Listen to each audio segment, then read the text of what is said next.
jeg ville gerne have barnet. Jeg var jo blevet gravid, men jeg var i tvivl om jeg ville føde barnet, eller om jeg bare ville have et kejsersnit, for det tænkte jeg var en nem løsning. Men jeg kunne mærke, at jeg havde nogle ting, jeg blev nødt til at bearbejde. Og derfor fandt jeg en anden start, som jeg faktisk havde fundet lige efter min første fødsel, fordi at jeg allerede der godt kunne mærke, at der var noget, der skulle bearbejdes. Og så tænkte jeg til næste gang, skal jeg lige have fat i dem.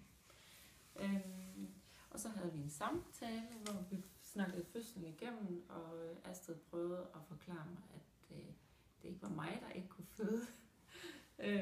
Men det havde været nogle omstændigheder, der havde gjort, at jeg havde oplevet fødslen, som jeg havde, som endte i sugekop og alt muligt. Og som efterlod mig med en følelse af, at jeg ikke havde født mit barn.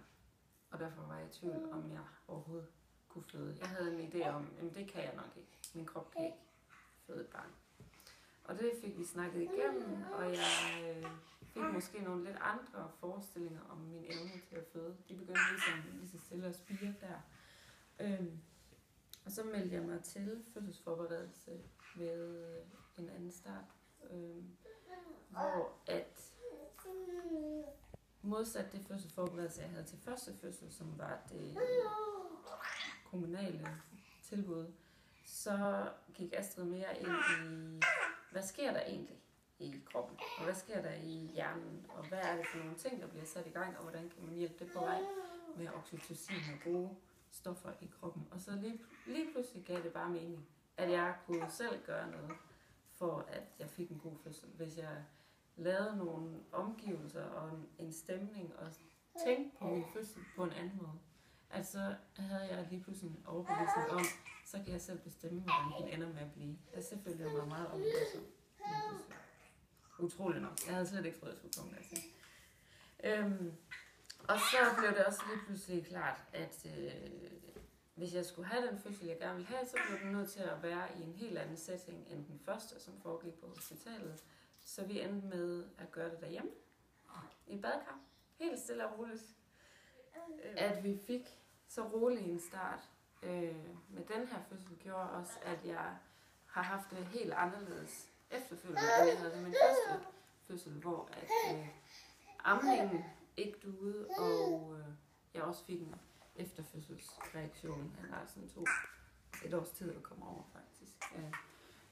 Fordi jeg havde følt, at jeg selv havde født vores første barn, så følte jeg mig fremmedgjort fra hele situationen at være mor og skulle amme. Og sådan var det slet ikke her anden gang, for der havde jeg jo selv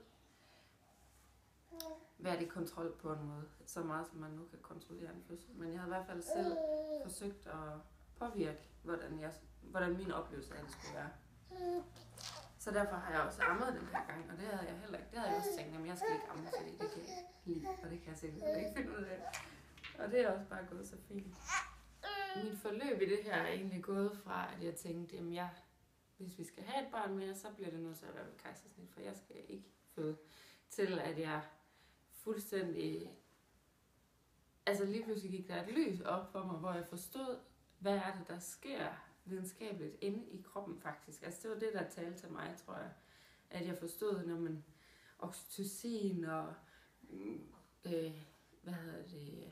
sådan berøring og musik, og hvad man kan gøre, der gør, at man slapper af, og være i vand, der ligesom gør, at man får afslapning ind i kroppen, at det faktisk kan motivere nogle gode vejer.